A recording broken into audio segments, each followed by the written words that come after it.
What's up, guys? Luke here from Spotlight on Spurs, and I'm delighted to have Manny on for the fourth episode of my Spurs preview. If you haven't already done so, please go and subscribe to Manny's channel, which is designated Hotspur. Link will be in the title and it'll also be in the description as well.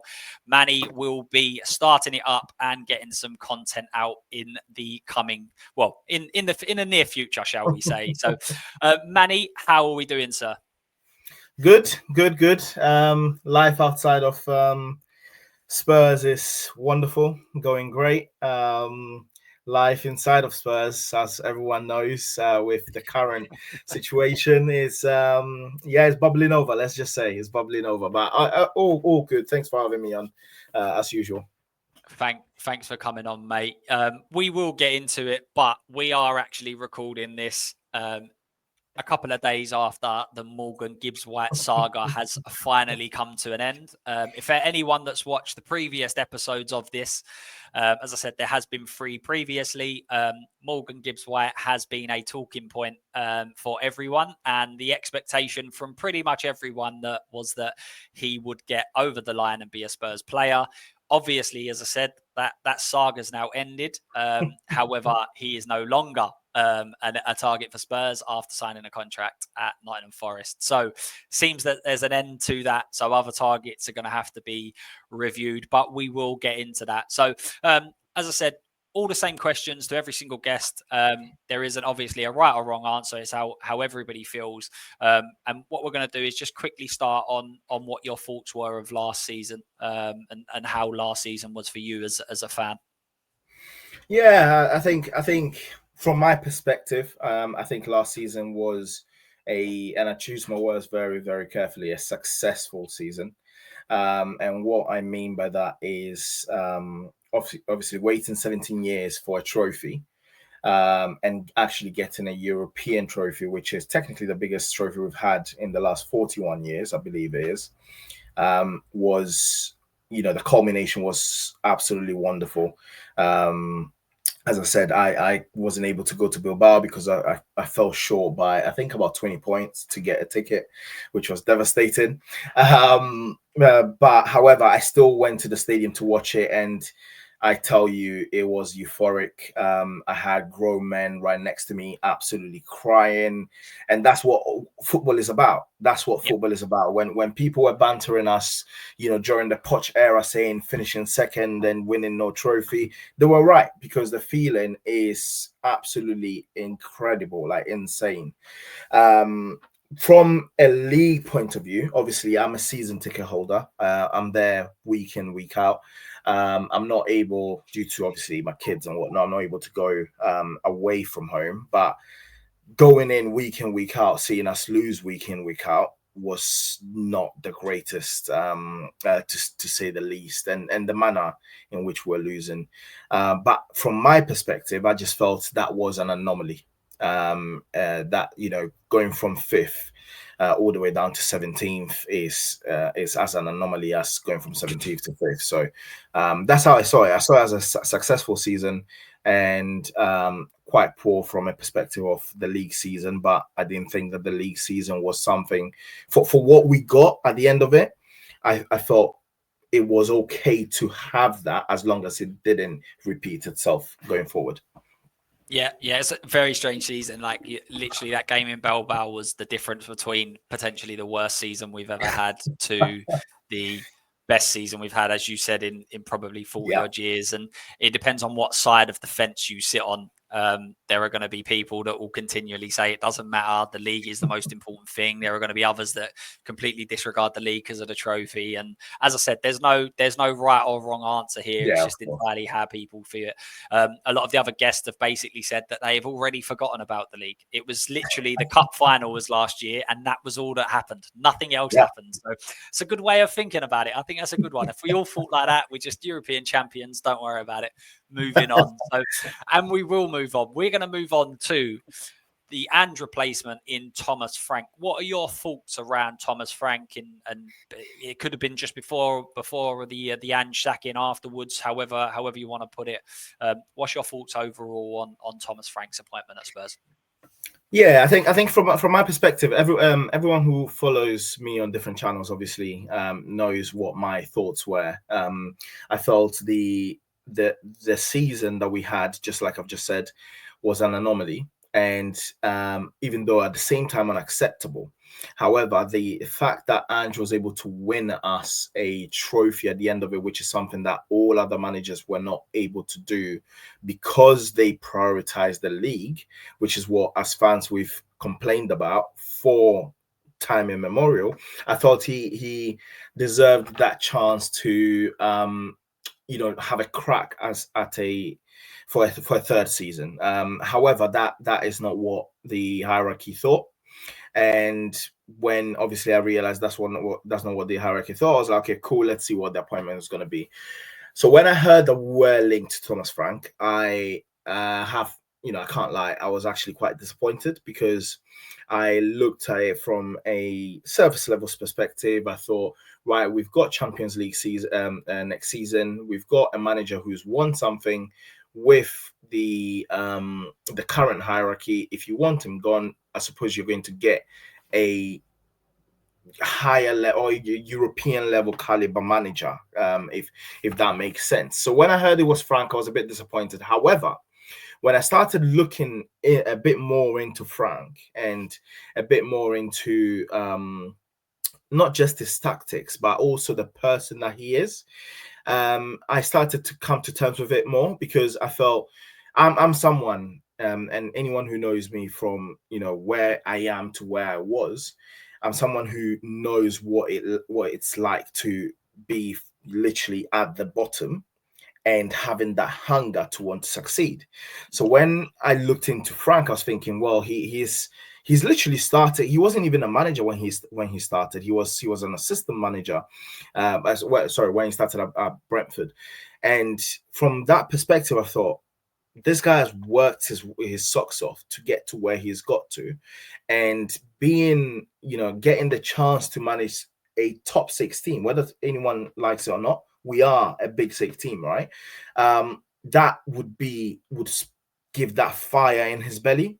And that alone made me think, you know what, maybe we are onto something here, because he would want to succeed even more than we would want to succeed.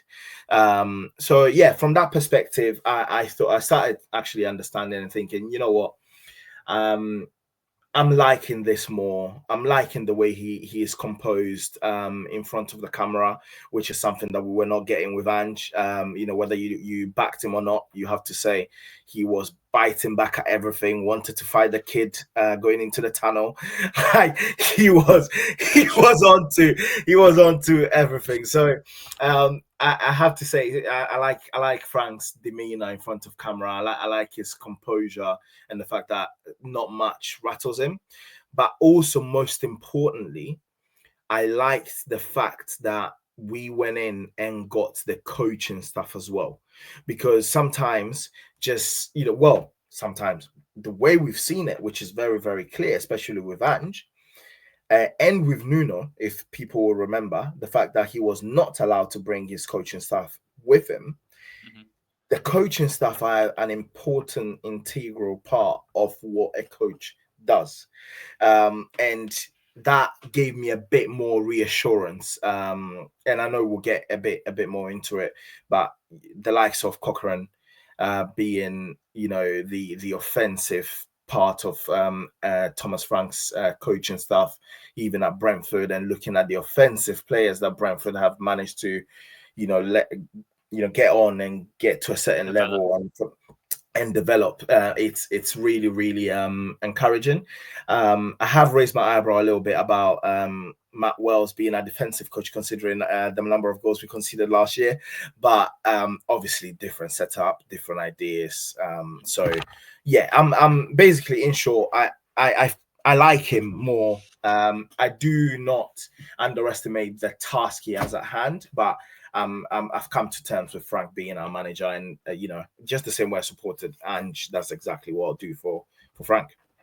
Yeah, completely agree, and very, very, very similar in my thought process. I think everybody does it. You get linked with someone, you start looking into them a little bit more, and as a fan, you probably focus a little bit more on the positives. I had no doubt from a personality point of view that he was going to be someone that was going to be likable. Say, I do think that there'll be some different pressures. I think you was right about some of the press conferences Ange had. The way he reacted was completely wrong. However, I would also caveat that and say some of the questions that he got asked. Not only just the number of times, but some of them just being absolutely ridiculous questions. I think Thomas Frank even had one in his first interview. I'm pretty sure someone asked him something about his negative tactics or something like that, and it's like, really, I must have missed. Yeah, that. I'm sure I read something where I was like, why would you ask that in his first ever question in a press conference? Like, it doesn't make any sense. But and I said that about quite a few reporters, but I completely agree. I mean, the fighting with the fans and the shouting and the very the clapping of I can't the imagine ears. Frank doing that. Yeah. That one for me was I'm not sure he's going to come back from that, to be honest. Yes, I completely agree. And there's also quite a lot of things that I think he brings to Spurs that are going to be a positive for the club. And as I've said that, it's almost like I know what the next question is. And the next question is, what will Frank bring to Spurs? In your opinion, and this doesn't have to be just from a tactical point of view. It could be from a personality point of view. The fact that he's got his own coaching in, it could be structure wise, however you want to play this question. But what are you expecting Frank to bring to Spurs? Yeah, well, in the end, I know the first thing you would go to is always the tactics, and even obviously we've now got 3 games under our belts. So we played Reading, we won 2-0. We played Wickham, we drew 2-2, and we played Luton, and we drew 0-0. So one thing which is very, very clear, and this is coming from someone who absolutely loved Ange, is that we're not going to be seeing our back 2 running towards goal every single time because we've been hit in transition. Because from what I noticed very, very clearly and very, very straight away is the fact that he never leaves the 2 centre backs alone, whether it be in Porro forming the 3, or Porro going up and Udogie forming into the 3, or Udogie and Porro going up and Bentancur dropping into the 3. There is always a back 3 in there. So from that perspective, and also there was one thing as well, which when Ange was here, I really disliked, was our persistence in wanting to push up towards the halfway line and having that halfway line without the ball, the halfway line as our target to try and hit and get the opposition offside. And the reason why I dislike that is because they will play 2, 3, 4 balls in behind us, and you just need 2 of them to be the right ball, and that's it. And that's not what we're getting. So at the time when I was watching your Arsenal, your Liverpool, every single time they didn't have the ball, their back 4 were dropping back, and that's what you were seeing with Thomas Frank's team. They're always dropping back depending on what spaces in behind them, what the plays in front of them, and that tactical analysis is definitely something which he is definitely bringing. Do I think? At the moment, you can't see it, even though obviously it's very, very early on. But if you look at the players that Frank had from an offensive point of view at Brentford, so Ben Rama, how he managed to develop it, and that I think is more Cochran, but Ben Rama developing him and letting him go to West Ham, Watkins being developed and going to Villa, Ivan Toney, Mbuemo, Wissa. So you can see that from an offensive point of view, I think what he's going to bring is the development of actual individual players into what they're supposed to be. So I think that's what he's also going to bring to us as a club, rather than just rigid patterns. Because one of the reasons why Johnson thrived so much is because no matter what, you knew that Ange's back and forth passing would culminate into our left-hand side winger or our left-hand side our left back go running through on the left-hand side and trying to square it across the pitch. And that even though it worked so well on a lot of occasions, took away from the individualism that we need within our forward players. And I think that's definitely something that Frank is also going to bring from a tactical point of view. From a fan's point of view, it's hard to say, to be completely honest, because I know a lot of people are very much on the bandwagon of, oh, Frank is so adorable, you know, my teddy bear, and you know, he's like a teddy bear, and he's going to bring all the fans together. But in a top six club, it don't work like that. You know, the pressures are different, the requirements are different, the demands are different. So, you know, whereas in at Brentford, he would beat City away and score within the first 20 seconds, and then the following week he'll play Forest and then lose and be like, oh yeah, you know what, all good guys, at least we beat City. That's not going to be the case here. Like, Ange finished fifth last season, and he was still criticised for falling off during the last few days of the last few games of the season. So the pressure is going to be immense, and also and I feel for him for this. What he's got on top of that is also the fact that half the fan base still, you know, is reminiscent on Big Ange. So any little thing that he does is going to be looked at. Oh, but Ange didn't do this. So yeah, from that aspect, I don't know what he's going to bring and how he's going to behave under pressure, but I really do hope that, you know, he is the right guy from that perspective as well. And sorry that I keep waffling on, but there's a lot. There's a lot. No. You've kind of, I found this on quite a few of them, because the conversation and the questions are intertwined in ways, and you've kind of gone over it a little bit. But in terms of concerns you have with Spurs, a lot of them, and I actually said that these were concerns of mine with Frank. And then the more and more I spoke about it and spoke to other people, it's more like unknowns with Frank, isn't it? We don't know how he's going to be. We don't know how he's going to fare. But just to go back on that point that you mentioned about the whole Ange and people still wanting Ange, I have this was going to be both ways regardless. I didn't think that this was not going to happen, in terms of if Ange was still here and we would have drawn these two games, then I think there would have been absolute uproar from the people that wanted Ange out, saying this isn't good enough, blah blah blah blah blah. And then they're now saying that you need to give Frank time, and that Ange would have already been here for a few years. However, what I kept saying about the whole club, and these are a little bit of my concerns with Spurs right now, is everybody looked at and said that Ange was the problem. And a lot of people are now saying, we didn't say it was just Ange, but it was. Everything was aimed at Ange, from your medical history, from your tactics, from your players not progressing, from everything was pushed his way. And my response was simply that he takes a portion of the blame. Of course he does. However, we've always had injuries. The recruitment's never been good enough. The players haven't improved because we haven't got the right type of players in. There's certain players there that seem to just be happy being at Spurs. So I'm not saying he doesn't have any responsibility. 100% does. But he also, there are also other areas of this club that needed to be addressed. Now, some of them seem to be addressed. However, we don't want to keep talking about Morgan Gibbs-White because the saga's over. But Morgan Gibbs-White has obviously not come through the door and is staying at Forest. Is this the type of situation where concerns now start creeping in at Spurs? Because we got Kudos and Morgan Gibbs-White over the line fairly quickly, and then you think, right, are we actually changing the way we operate? Morgan Gibbs-White's now out of the picture and not going to be involved in Tottenham. So currently, right now, we only sit with Kudos. We'll discuss transfers a little bit later. But in terms of concerns, is this the sort of concern that you've got with Spurs? And is there any others? And these concerns don't have to be Frank related. I just mean in terms of Spurs as a general, you could have some concerns over Frank. But is there anything else that kind of worries you with Spurs currently right now? Yeah, no, I think just very super quickly on the Frank part of it. No, it's just like you say. You've hit the nail on the head. It's not concerns. It's more unknowns.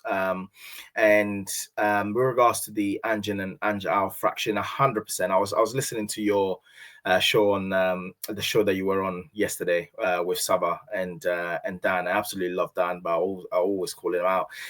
Him saying, "Oh, I've never said it's always Ange." No, mate. Sorry, you said it is always Ange, and the reason why I want to hit on this part of it before I get onto the concerns about the transfer market is because we finished 17th, and I actually agreed with a lot of these Ange outers, right? But that's the problem with social media and going so far to the right or so far to the left that when things happen, you can't come back. Mm-hmm. I was told 17th, with the level of injuries we've got from November all the way down to February, was unacceptable, which I agreed. Then I was told from Ange outers that the same team with the same injuries should have finished around 10th, right? Between 8th and 10th. And then I was told by Dan himself that this same team with the same players, without even Kudus, should finish 6th next season. So now I don't want anybody to go backtracking about where this team with a proper coach should be finishing next season. But from that perspective, I don't have concerns with Frank. I actually have just unknowns, and I actually think that, again, looking at him from his history, if things were with all things being equal, he should thrive in this environment, should thrive with better players, and that's what I'm hoping for. So from that side, we're all behind Frank. Hopefully he does what he's supposed to do. From our transfer window now, I think from my perspective, it's broken down into two different aspects, right? So just like you heard, and by the way, let me just say, you and Ricky Sachs are the kingpins of the mispronunciation of my star boy's name. It's not Kudos, it's Kudus. Please. Yeah. I don't know whether you're in the same show yesterday. Someone constantly kept putting it in the chat. First of all, that's the only way I've ever known to pronounce it. And then secondly, when I see people get so annoyed by it, I just kept saying it. I was like, I'm just going to keep saying this now. So every opportunity, that's so funny. I kept saying Kudos. Kudos. No, it's absolutely fine. But so when I heard Kudus was signed, right, and Morgan Gibbs-White was signed, a few hours later, a few days later, I was thinking, right, this is exactly what we needed, and this is really, really good. Let's move on. We these are two starters, two players that literally just elevate us straight away. Kudus, and you've seen it in the last 2 games that he's played, absolutely electric. You would need to find this man properly, but to be fair, considering the players that he's playing with, Lancashire, etc., like when we have the actual first team and there is more quality in the team, you would see how that would click. And what was really exciting about Morgan Gibbs-White is the industrial nature of his play. He's not just your normal 10. He is mentally, physically, and he will get stuck in. He's hardly ever injured. That's what we were paying for. And at the time, I thought, this is great. This is wonderful. And even after Morgan Gibbs-White fell through, I still thought, well, we're technically still a little bit ahead than where we normally would be as a club, in the fact that we still brought in a quality player. So from that perspective, I would have thought, you know what, Morgan Gibbs-White didn't work, but I'm still hearing rumors that we're working behind the scenes on other bits and pieces. So it's still an okay window. Let's just move on.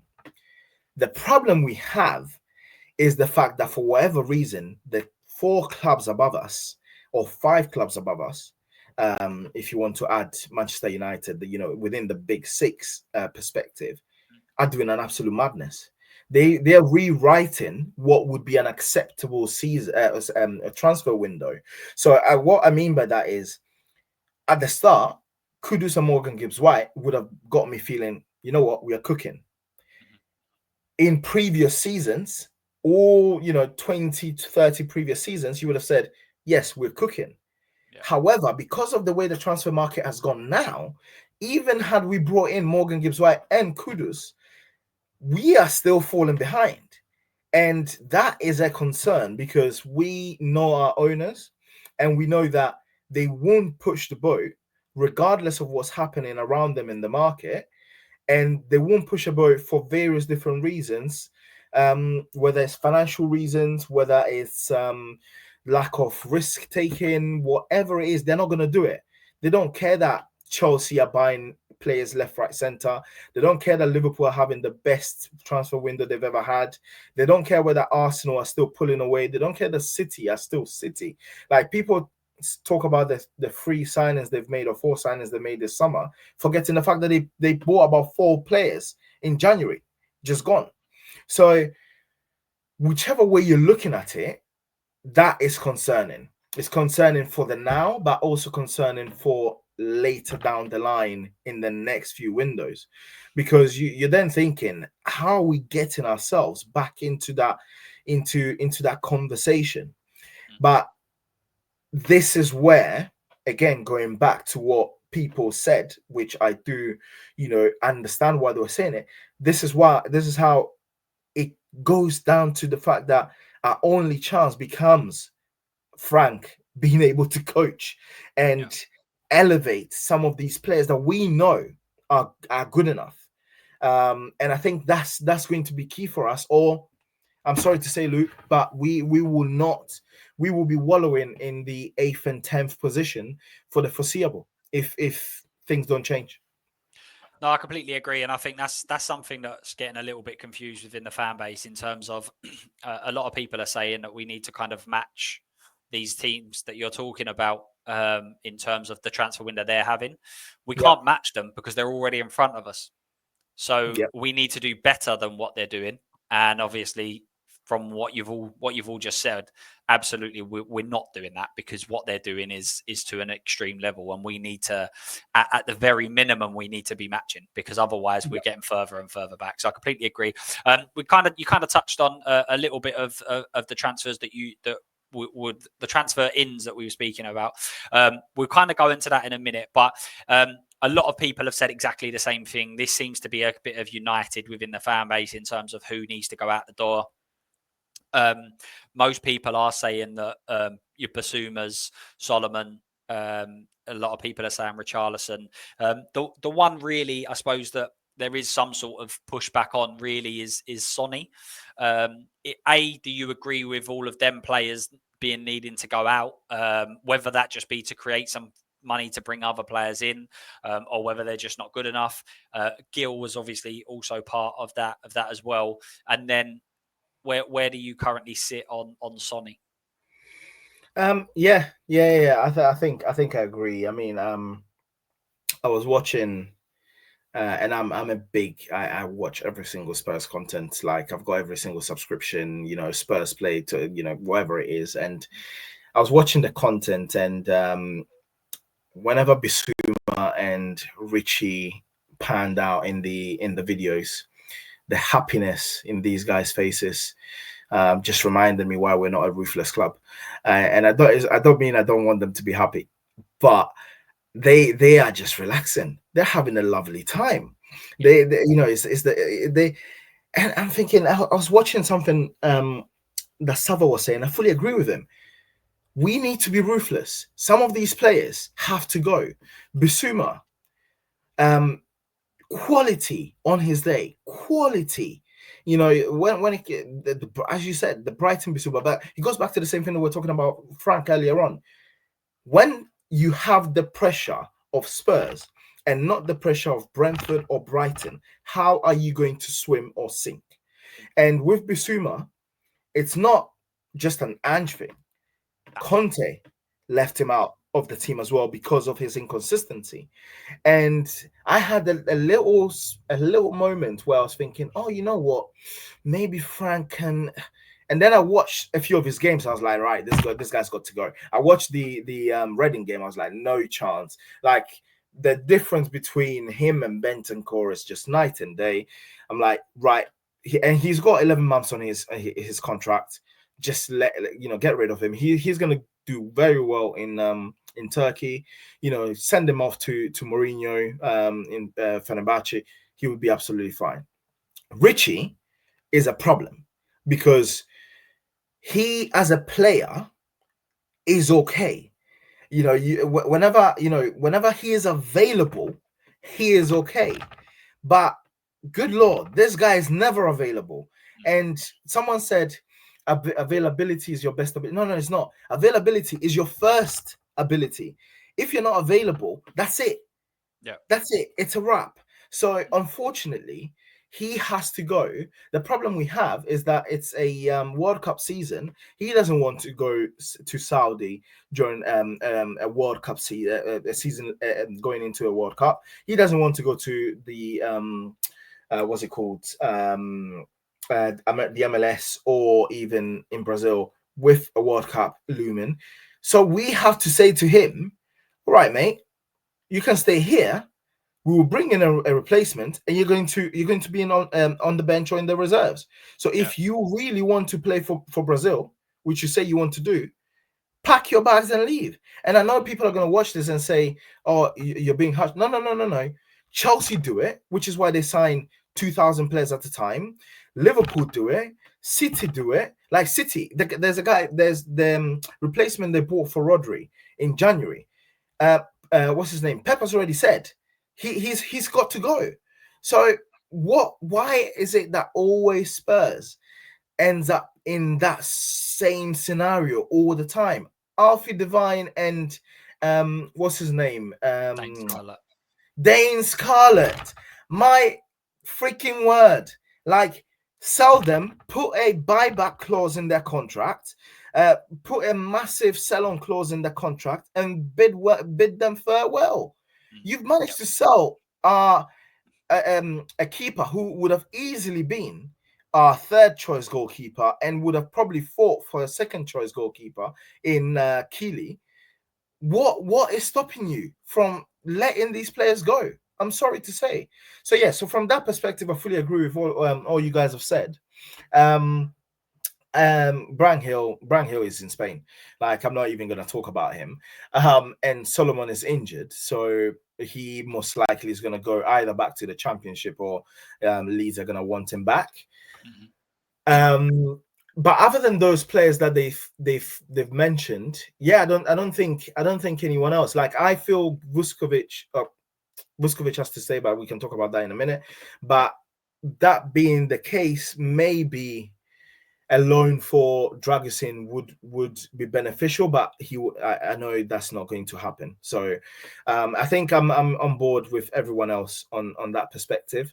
With regards to Sonny, again, the problem you're having, Luke, speaking to these people, is the fact that it's because of how our club operates. That's you get answers based on how our club operates rather than based on the way we should be operating. And what do I mean by that? We brought in Tel, and I know people are hating a lot on Tel, but I feel that as a club, as a proper club, we would have brought in Tel because of his potential.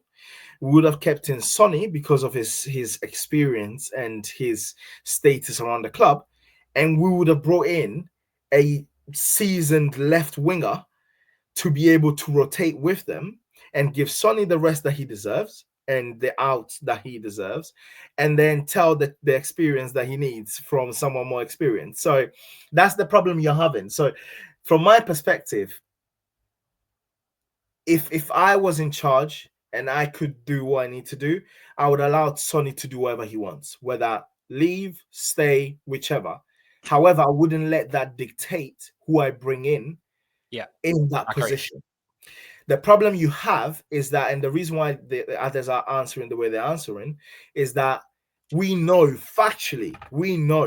if Sonny stays, that's it. It's Sonny and Tel on that left-hand side. And that is the problem that people are having reconciling. And that's the reason why they want to sell Son, to get funds in and bring someone in.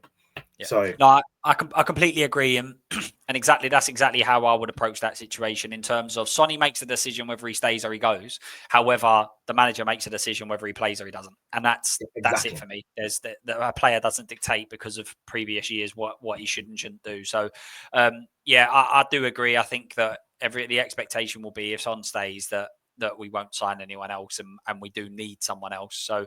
Completely agree. So again, with this is mainly the concerns that you had. But are you happy with the business so far? Obviously, again, the other guests have had the Morgan Gibbs White expectancy of it going through.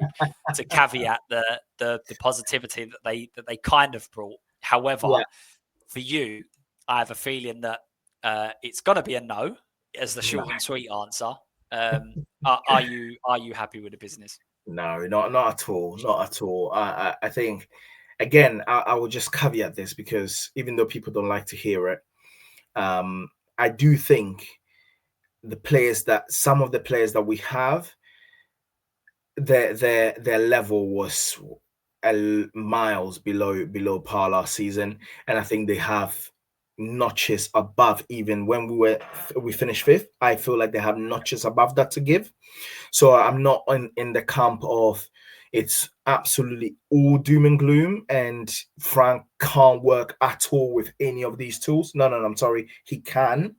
However, because remember, we, regardless of what anyone says, we are not competing with your Arsenal, Liverpool, City, and to a certain extent Chelsea. Chelsea is unknown, but to a certain extent Chelsea. We're not competing with them. What we're competing with is Newcastle and Aston Villa for that fifth and sixth spot.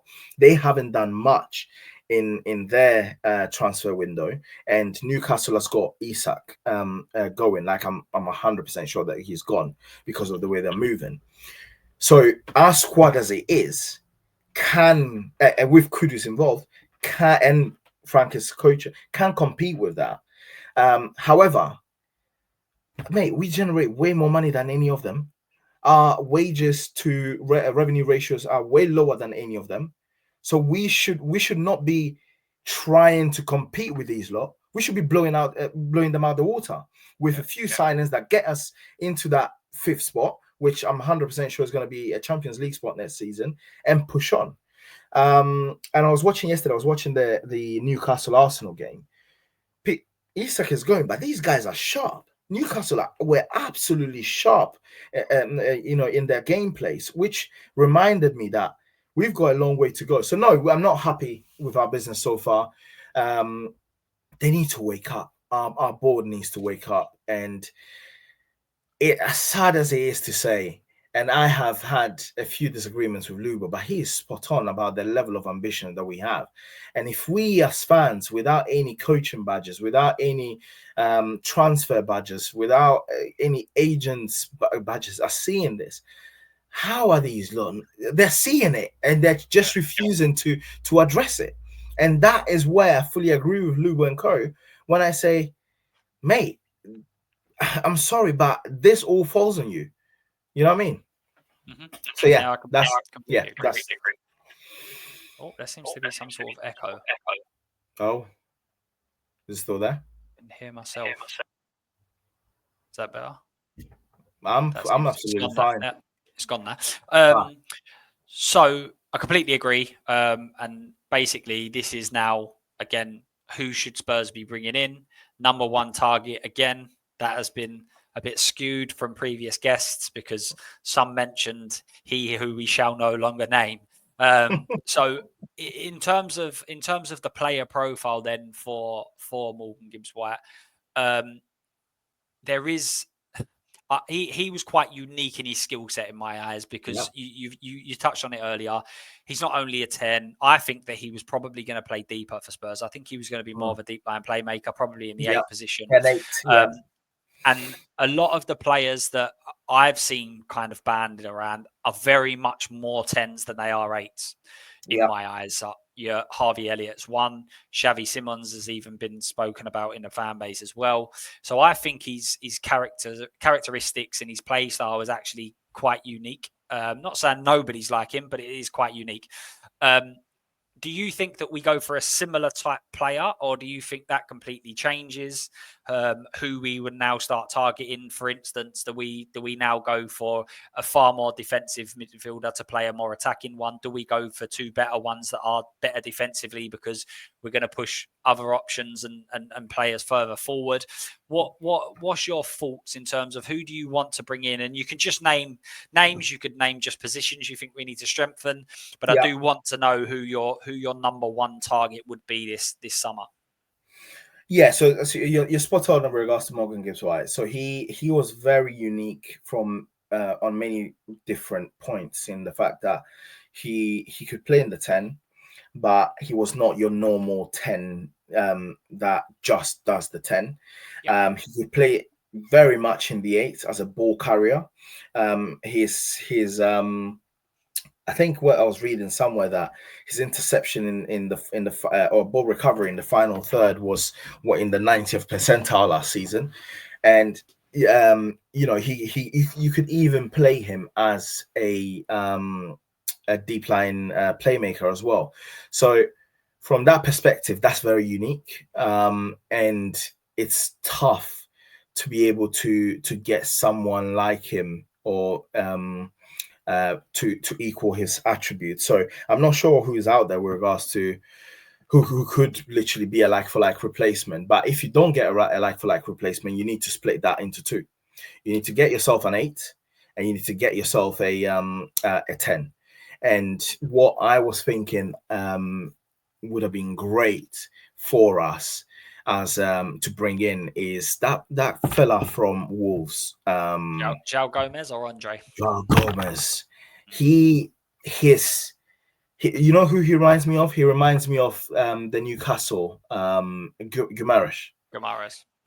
He is very good at progressing the ball. He is very good at breaking play, and he's very good with his passing range. That's what we need in that position.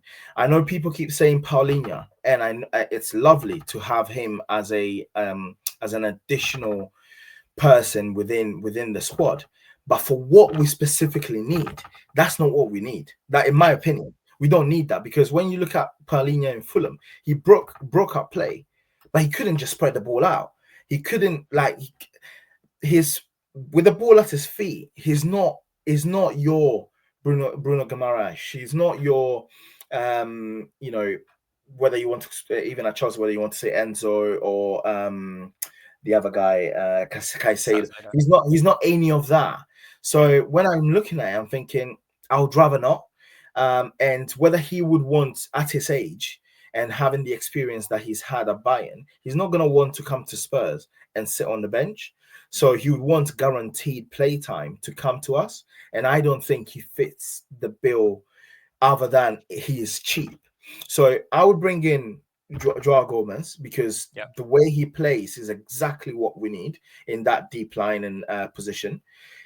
And then the name that I would have in that 10, which everybody's going, oh, he's going to Arsenal. Okay, cool. But I would have Eze in the 10 because not only back to Eze. Yes, I would go. But yes, I'm doing that. Yes, not only would he fit perfectly into that 10 position, by the way, but also he would bring in the feel-good factor among the fans, which at the moment has been decimated by the number of ITKs. Shout out Sean, who said it's 100% done. His his partner's looking at salons in London. He is coming. Look, he's not gone to Portugal. And then I've seen the video. I don't know whether you've seen it. The video of him at Forest pre-season, speaking on why he signed with Marinakis next to him. I've seen better body language with what's it called? People who've been kidnapped than the body language. That was awful in body language, right? So yes, if it's not Eze, someone else in the 10 who, because backtracking very quickly, the reason why I reckon Frank wanted Gibbs-White, by the way, is because we have a player in Maddison who on his day is outstanding. However, he'll play one very good game, 3 very bad games, and then play another one good game, and then 3 games he's injured. And I can bet you everything. He sat there with his coaching staff and said, I cannot have that. So that's the reason why we need that, that player profile in that position. So split into 2. I would even say, to be completely honest with you, I would even say that Joao Gomez is more important than someone in a 10. Reason being is that push come to shove, you can put Kudus in the 10 and then shift Kulu on the right hand side, because Kudus is a very, very good 10. He plays as a 10 for Ghana. He knows the position, and he's actually quite creative and very, very quick and skillful. So that's what I'll say. In regards to my number 1 target, please, Paratici, if you're joining Spurs, go to Italy. They're having massive financial issues. No one cares about that league anymore.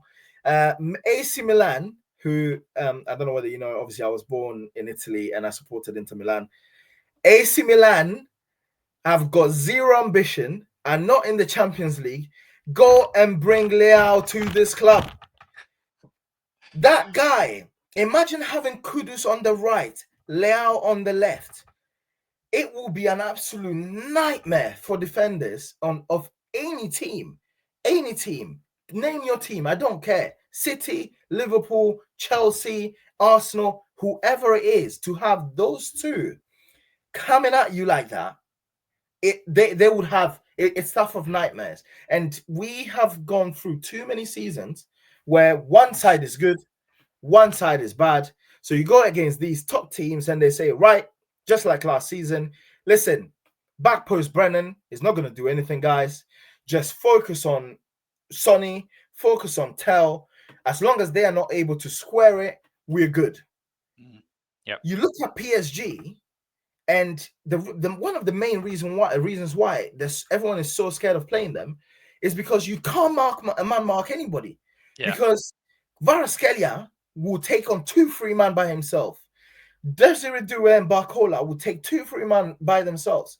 So you literally have to have one-to-one marking, and once you have one-to-one marking, you just get done by. And that's what we need at this club. It's been way too long. So my number 1 target, whether anybody likes it or not, and I know Paratici is going to tune in, get me Leao now. He's not going to break the bank. And then we have 2 quality players. If you were to buy me Leao and Joao Gomez, I'll call it a day. That will be me for the foreseeable. Levy, if you're watching, Manny is happy and we'll call it a day, and he won't complain of any more signings if you go and get him these 2 guys. I think Leao's a bit of a stretch personally, but this is your number 1 target. So if your number 1 target to play, if we were a serious club, then it's not. Yeah. If we were a serious club, we would go and impose our financial power on these lot. I think the Italian league and League One seem to be the leagues where they're struggling financially. So if you're going to spend it, that is definitely areas. So I agree with you on that one for sure. And there's other players in those leagues that you're able to go and get as well. So I definitely think that is an area we should be looking at. Although it looks like most of the targets seem to be some sort of Prem proven, either they're in the Prem or have played in the Prem previously. But no, I do agree with you, and I think that if you was to get him in, it will certainly bring some sort of excitement, especially as you said on both wings. This player, this one now that we're moving on to, so one to watch for the season. This isn't around anyone we may or may not sign. This is players that we currently have right now, and these could be your Mikey Moores, for instance, who looks like he's probably going to head out on loan. You could do Kudus. There you go. And go Kudus on the right hand side. No, because I know what to expect with Kudus, to be completely honest. I've watched him enough. So I think a lot of people understand the last season, in my opinion, for him was a bit of an anomaly. I know he was working under the great Lopetegui, who was absolutely horrendous. So the entire team was bad. So I think Kudus will come good. I think my one to watch, and I know I can literally hear Saba say a scream, kill this guy, tell. And the reason why I'm saying that, again, going back to the same thing, is the fact that everybody loves Mbuemo now. Everybody loves Mbuemo. But if you take that back a few seasons, that guy could not hit a barn door. He could not hit a barn door. But you could see the quality that he had. And I think that Cochrane is looking at Tell on that left-hand side thinking, you've got the ability, like let's teach you a few things. Let's tweak a few things in the way you play, and let's tweak our formation to suit you, even to get you a bit closer to the goal if that's necessary. And I think this guy is going to flourish. I think that even watching his game against and I know it's just Wickham. I think it was Wickham he played against and not Luton. But even his crossing into the box that people criticized was very, very, very dangerous. He would literally cut into his right and then pin a ball that was literally direct right next to the goal. And you can see that he has actually been told to do that because Richarlison was on the pitch. So I do think that he is one to watch. I think with enough coaching, I think he will come good. And I know he's not anyone's cup of tea, but I think if we were a proper club, we would have brought someone in to help him out. But I think long term, Frank is going to find himself in a position where he's got no choice other than to improve him, and he will improve him. No, I completely agree. And this could be linked. This could be linked to the one you've just said in terms of Tell. It could be numbers or whatever. But what would be your hot take for 25-26 at Spurs? What have we had so far? We've had top 4. We've had, someone said top 6. And then what was the last one? I can't remember the last one. But it could be anything. It could be player related, team related. It could be we're going to win a trophy. It could be we're not, or whatever you think that will go against the grain in the fan base.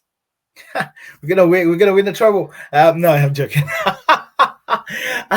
Actually, funny enough, it's interesting you said that about our league position.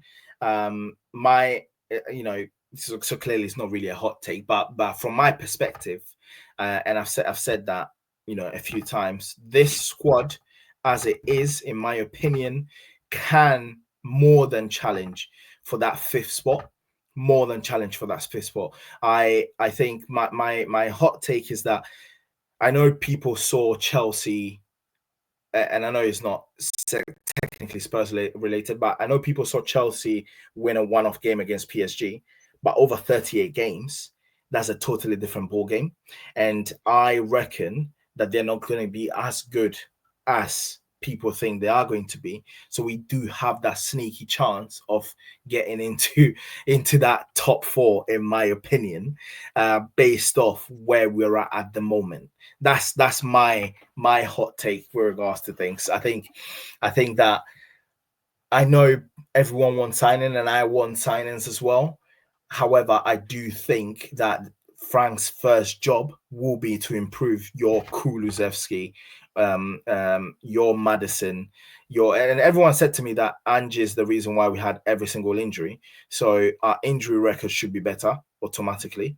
So what I'm expecting is an improved play from the squad and a few additional incomings with including Kudus. I don't see any reason why, with us being defensively solid, which I have physically seen. There's no reason why. There's no doubt about it. We should definitely There's no doubt about it. Like, if there's one thing that I have to give it to the Angeltas is that he's shown very, very quickly that he is defensively solid. So in my opinion, there is no reason why we should not be fully challenging for top 5, but then in for that sneaky shout of 4th, 100%. And if it doesn't happen, forget this show, this video. It's not like it's going on YouTube or anything, mate. It's not going to be clipped or anything like that. Right, and then the last question is expectations for the season. So what we've been doing is we've basically been going by the different tournaments. So obviously a lot of people are forgetting that the Super Cup is part of this season. And it will go down. So what are your thoughts and feelings? You kind of alluded to a little bit there, but what are your thoughts and feelings around what we would do against PSG?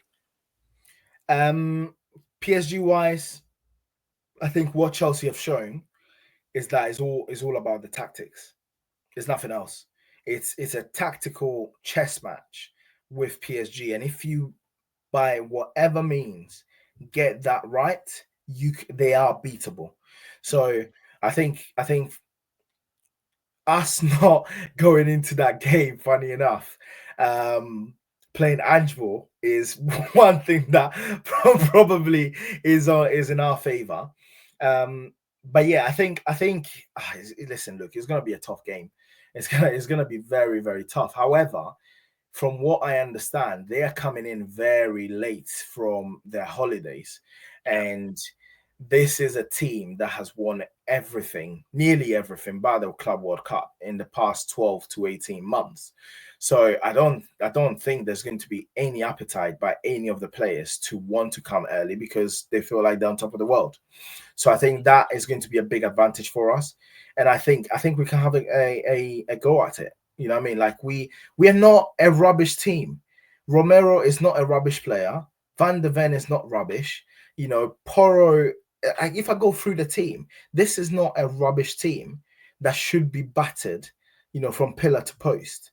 So as long as we are coached properly, I think they have a game on their hands, and that's what I'm gonna say. So expectation, give them a good game, hope win the cup, so that Arsenal fans are gonna have a long summer if we win it. It'd be a great start, wouldn't it? Talking of cups, so Carabao Cup and FA Cup, obviously, I've said in previous videos, this is all dependent on who you draw and where they fall between different matches, etc. But the thoughts and feelings of most is similar to what you just said about that game, basically, that we need to be competitive. The expectation is certainly not to win all of these cups and everything else, but to be competitive. Don't go out against the lower league opposition. If we play a top team, compete, don't get blown away, that sort of thing. What do you think? Are you in the same boat there in terms of the cups? I'm actually slightly off from that perspective. I feel like last season, what happened, whether people like it or not, and winning the Europa League has really changed the outlook of where we need to be now as a club. And what I mean by that is there is no immediate need. He's done Frank a favor, massive favor. There's no immediate need for us to win a cup straight away by hook or by crook. We've gone into every single season in the past 17 years saying we have to win something. Now, Frank has a little bit of time to implement his style and then go. And obviously, I know there are people, shout out Stel, who say it has to be a cup or nothing. But from my perspective, I think we've won the cup last season. The major thing for us is to get back into the Champions League next season to get that revolving door of revenue flowing through back again that we used to have. Because whether people like it or not, and this is where sometimes I do defend Levy, whether people like it or not, whether Gibbs White happened or not, what we did do is put that money in escrow, seriously wanting a senior player coming in straight after Kudus. So there is something that has changed, but we need the money to keep coming through for them to have the confidence to keep spending the money. So from my perspective, and this is where, you know, I know people are going to cuss me out, Carabao Cup, play the youth. Well, the reason why I'm saying that is I do not, like, in the end, 100%, like a lot of people have said, just spending every single day is not going to be sustainable. At some point, your youth team has to produce somebody to come in and help out the senior team. And the best, playing under 21s football against under 21s players is not going to help them. So play them in these cups, in this cup fully. Carabao Cup, your Vuskovic, your there's that number 10. I keep forgetting his name. Absolute baller in the under 21s. Play all of them. Play all of them with a mixture of senior players or that might not have had as much game time. That's what that cup should be for. Let's see how far they can go, right? And if we get to a semi-final, then play your senior team, right? With the FA Cup, 100% I agree with everybody. Let's have a go at it because that's the only cup that we realistically probably can win, right? And I am genuinely not going to be upset if we don't win it again because we've won a trophy just last season. So give it a go. Let's see where we are. Yeah. Now the Premier. Oh, sorry. Go on. Sorry. Yeah. No, I was just going to say, just in regards to the Carabao Cup, again, that's exactly what I've been saying. I think I've mentioned it on here when I've been talking to the guests. Is that for me, it feels like because Ange's won that trophy, there's less pressure. So therefore, when you're looking at the Champions League and the Premier League and the FA Cup, that the youth players are probably going to play. And I keep using it every video, the analogy, or not the analogy, but comparing it to them down the road. And in terms of, I remember when that used to be a youth cup. Every single game, no matter who they played, they bled their youth players through constantly. See how many of them came through. Yeah, so I think you're right. I think that the Carabao Cup could be a competition where we look at all of these youngsters, or especially we've got a massive squad at this moment in time. Granted, some of them need to leave, but there are probably going to be players in this squad that don't feature a huge much. Even if they are an experienced player, they still won't be playing that often. So I completely agree with you on that. I think that's where the Carabao Cup may go, and that is very much depending on who you draw. Because if you do draw even a mid-table Premier League team, your youth team's going to struggle against that sort of level of opposition. So then moving on. So we've got the Premier League. We'll start with that one. You've already kind of mentioned it in your hot take, but so you're saying top five should be the minimum requirement? Top five should be like I'm not expecting him to come to finish below sixth.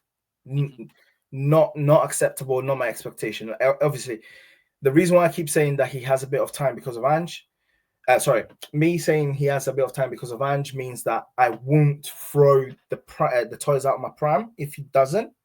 But my expectations, minimum top six. Like this team is good enough to challenge for that.